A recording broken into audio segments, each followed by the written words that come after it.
dia, pessoal. Hoje eu vou ser bastante sucinto para deixarmos as coisas bem mais rápidas. Muitas pessoas se entristecem porque sente-se pecadora, né? E com isso talvez ela fique naquela profunda depressão. E muitos ainda, talvez até para piorar as coisas, não sei, né? Falam de infidelidade de alguns cristãos. E alegam que alguns são infiéis numa coisa, infiéis na outra. Por aí vai, né? Os que mais chamam a essa advertência, muitos deles são, às vezes, pastores, né? Nós vemos aí muitos deles repreender e agir conforme, segundo eles, para chamar a atenção daqueles que andam, talvez, em caminhos obscuros, né? Eu gostaria de mostrar para vocês um texto, não só um texto, mas alguns textos e alguns livros da Bíblia, que podemos dizer que refuta alguns dentre esses que alegam que outros são infiéis. Vamos ver? Primeiro livro é o livro de Hebreus.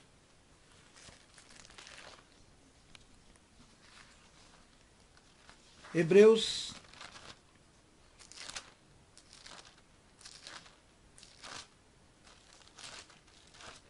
se eu não me engano, Hebreus 13.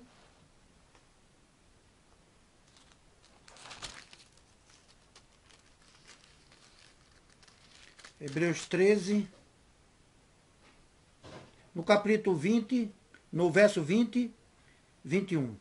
Deus ressuscitou nosso Senhor Jesus, que por causa da sua morte na cruz é o grande pastor do rebanho. E é por meio do sangue de Jesus que a aliança eterna é selada, que o Deus de paz lhes de tudo de bom que vocês precisam fazer para a sua vontade, para que ele, por meio de Jesus Cristo, faça em nós todo o que lhe agrada. E a Cristo seja dada a glória para todo sempre. Amém. É comum pensarmos que, porque os homens estão no comando da igreja, das igrejas, isto é, alguns pastores que doutrinam os seus fiéis, acharem que eles são melhores do que aqueles que estão ali nos bancos, visto eles estão no púlpito. Mas vamos ver o que a Bíblia diz com relação tanto aos irmãos que ficam nos bancos e a classe eclesiástica que ficam no púlpito, podemos dizer assim, numa escalinha melhor, superior, né? Vamos ver. Então abra sua Bíblia no livro de Salmos, no capítulo 14. De Davi ao regente do coro, os tolos pensam assim: para mim, Deus não tem importância, todos são corruptos. E as coisas que eles fazem são nojentas. Não há uma só pessoa que faça o bem. Lá do céu, o Senhor Deus olha para a humanidade a fim de ver que existe alguém que tenha juízo. Se existe uma só pessoa que o adore, mas todos se desviaram do caminho certo e são igualmente corruptos. Não há mais ninguém que faça o bem. Não há nem mesmo uma só pessoa. Eles vivem explorando o meu povo e não oram a mim. Mas eles vão tremer de medo porque Deus está do lado daqueles que lhes obedecem. Os maus fazem com que fracassem as esperanças dos necessitados, mas esses são protegidos pelo Senhor. Queira Deus que de Jerusalém venha a vitória para Israel. Como ficarão felizes e alegres os descendentes de Jacó, quando o Senhor fizer com que eles prosperem de novo. Embora Davi esteja aqui falando da corrupção, né, e fazendo uma analogia com a salvação, e com que os homens estejam, que os homens sejam todos corruptos, o Salmo, o capítulo de Salmo 14, não só nos mostra o israelita no passado, como nos apresenta, através do apóstolo Paulo, os israelitas gentios, que vamos dizer assim que somos nós. Ok? Então, não existe nenhum homem que não seja infiel. Não existe nenhum sequer. Todos pecaram e todos carecem da glória de Deus. Então aqui a gente consegue perceber nitidamente que não há um homem sequer que faça o bem, não há um justo, nenhum sequer. Então todos carecem da misericórdia de Deus e o grande pastor a quem nós devemos seguir é Jesus Cristo. Mas não fica só aí não. O apóstolo Paulo, falando aos judeus que se considerava circunciso e o povo escolhido de Deus, ele também dá a repreensão mostrando justamente esse salmo. Vamos lá em Romanos 3, abra sua Bíblia no livro de Romanos 3, né? Romanos 3.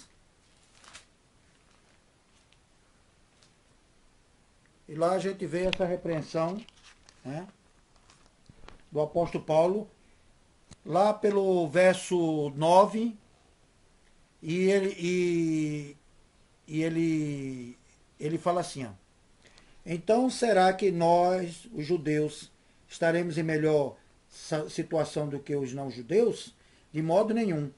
Já mostrarei que todos judeus e não-judeus estão debaixo do poder do pecado.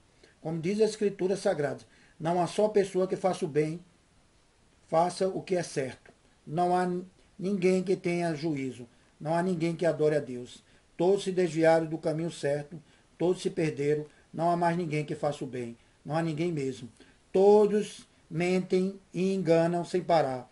Da língua deles saem mentiras perversas. E dos seus lábios saem palavras de morte, como se fosse veneno de cobra. A boca deles está cheia de terríveis maldições. Eles se apressam para matar. Por onde passam, deixam a destruição e a desgraça. Não conhecem o caminho da paz e não aprendem a temer a Deus. Nós sabemos que tudo que a lei diz é dito para os que vivem debaixo da lei. Isso a fim de que todos parem de se justificar e a fim de que todas as pessoas do mundo fiquem debaixo do julgamento de Deus. Pois ninguém é aceito por Deus por fazer o que a lei manda. Porque a lei faz com que as pessoas saibam que são pecadores. Então, justamente é isso. A lei, ela só nos mostra que nós somos pecadores, né? Que vivemos em pecados, e que nela a gente não pode ser salvo. Se somos pecadores diante da lei que nos mostra que nós somos pecadores, logicamente todos são infiéis. Todos carecem de arrependimento. E todos carecem de seguir o grande pastor, que é Jesus Cristo, segundo Hebreus 13, 20 e 21. Né?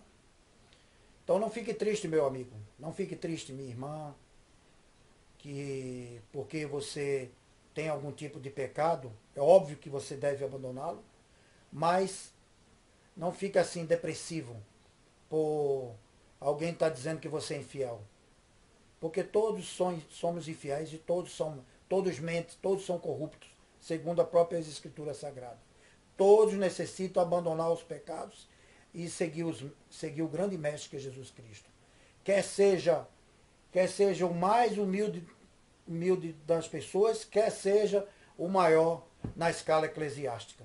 Todos eles são corruptos, todos eles necessitam da salvação, da graça de Jesus Cristo. Porque, mesmo que ele esteja guardando a lei só está mostrando para eles que são pecadores. Fique com Deus. Até mais. Tchau.